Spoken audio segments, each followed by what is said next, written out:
Hi, it's Paul from Webinar Expert, and today I'd like to talk to you about some tips for actually running your webinar. Now, I would recommend that you run your webinars quite regularly, probably once a week, because you'll get more subscribers, more people interacting with your webinar, and of course, the more often you run your webinars, the more people are going to join your emailing list and the more customers you'll potentially have. Now, it's really important to put together a checklist so that you're well prepared for your webinar and to help them run smoothly. Things like having a drink on standby, going to the bathroom before you join the webinar, making sure your technology is all working properly, that the camera's okay, the microphone's okay, doing a quick spin through your slides just to refresh yourself of the content, making sure there's nothing in your teeth, have a quick look in the mirror to make sure there's no detritus on your face that might be quite embarrassing to be seen with during the webinar, and lots of other little checks that you want to do. And this checklist will evolve. Every time you do a webinar, you'll probably discover something else that you can put on your checklist. Now, in the early days, this checklist is going to get quite long, and you'll get quite used to going through things again and again. And like everything, repetition makes you learn. So in the early days, I would suggest you actually get the preparation underway about an hour before you're ready to start the actual webinar. As you become more comfortable doing it and more familiar with all the controls, you can probably shorten that time down. But always have a checklist, always run through it. Another thing for your checklist is to have your phone on silent or switched off altogether, have the door closed, lots of other things that may be particular to your environment. But this will help you to improve every delivery of your webinar and ensure that you have a smooth, relaxing experience that runs really, really well. So the next tip I'd like to give you is to have several dry runs.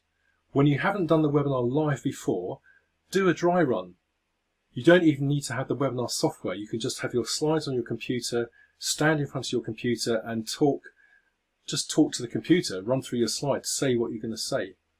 You might like to record yourself with your camera so that you can review your presentation, see how your words are being pronounced, look at your body language, check that you're smiling enough, make sure you look okay. And it's only you that's watching, so you don't have to be camera shy because it's just you and the computer. There's nobody else involved. So do your dry run several times. Go through your presentation, make sure you're confident, you're familiar with the content of your slides. If you want to run the software for the webinar, that's fine. You can go through that on your own as well, or have a friend or a colleague to help you go through it, review your performance and help you do the controls. But obviously, like anything with video, the more you rehearse, the better it's going to be when you go live on the day. So one of the things that I would recommend that you have on your checklist is a voice warm-up. Now, if you think about it, when we go to the gym, we do various stretching exercises and other things to help our muscles and our blood flow to get going. I would also strongly recommend that before you go live on a webinar, you do a warm-up. I would suggest do some exercise, do some squats, wave your arms around, shout, do some lip exercises, all of that kind of crazy stuff. It may sound very, very silly, but warm up your voice by doing some high-level speaking, articulate your voice up and down, get your lips warmed up, get your vocal cords ready to deliver an ace webinar. So that's another thing to put on your checklist. Have a glass of water ready so that during your webinar, if you get, when you're talking a lot, you can get quite dry. So have a little bit of water at hand so you can take a little sip. One point of advice here is that have like a coaster or a mat so that when you put the glass down, you don't make a big clunking noise if your microphone is on the same surface. If your microphone is mounted on an arm, then any disturbance to the desk shouldn't be picked up. But in my early days, I was making the mistake of I had my microphone on the desk, and every time I put my glass of water down, I could hear that clunking sound. I didn't hear it, but when I played the video back afterwards, it was like a big clunking sound on the desk, and it just doesn't sound very good.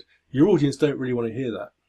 Now, talking about rehearsing, the other important thing is to smile a lot. You're trying to make that human contact with your audience, so be engaging, be likable, and smile whenever you can.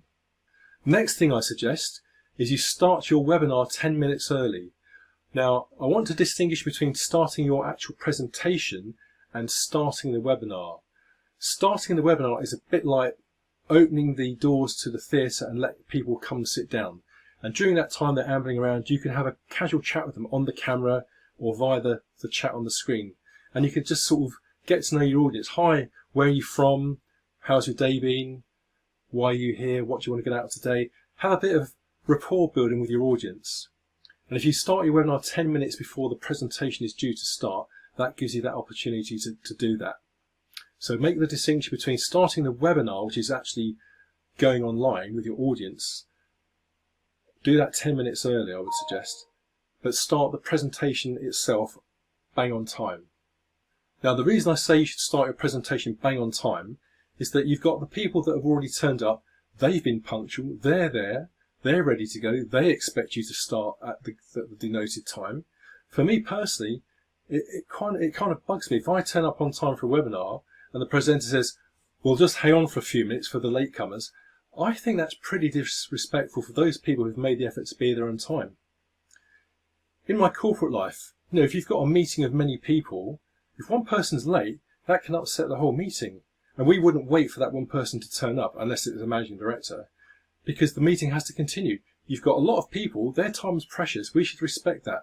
We've all got watches for a reason. Punctuality is important. So I would really recommend that you don't hang around for stragglers and latecomers. Start on time. And for your first webinars, you may find that you've got 0 attendees. We'll run it anyway, because it's good practice, and you may find that you do get the latecomers that will arrive 5 minutes late, 10 minutes late, 30 minutes late. I would say that even if you've got 0 people who've actually turned up, run the webinar anyway. You may get some latecomers, but even if nobody turns up, it's an opportunity for you to record a webinar, review the video, and see what improvements you can make. It's all good experience. So at the beginning of the webinar, I would suggest you do some housekeeping. You can explain the agenda for the webinar. You can tell people that they're going to get a copy of the slides at the end, or not, as the case may be. Now, in terms of structuring your slide content, a good technique is to use a hook. What you can do at the early part of your webinar is to say to your audience, for those of you that stay until the end, I'm going to offer you a special free gift. You don't tell them what the gift is, because it might be something that doesn't interest them that much. But you want to arouse some curiosity so that those people that might have otherwise dropped off the webinar and miss your offer at the end, they'll be perhaps more inclined to stay until the end, because most people like to get something for free. Now, obviously, you want to have something that's worthwhile receiving. It could be an ebook, an MP3 download. That's up to you to decide what that free gift is going to be.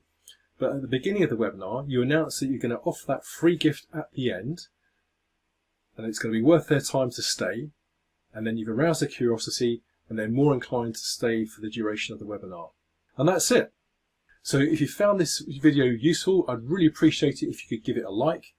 If you'd like to get some notifications about future tips and tricks for your webinars, then subscribe to the channel and you'll get some notifications. So thank you for watching. I wish you continued success with your online business, and I'll say bye for now. See you next time.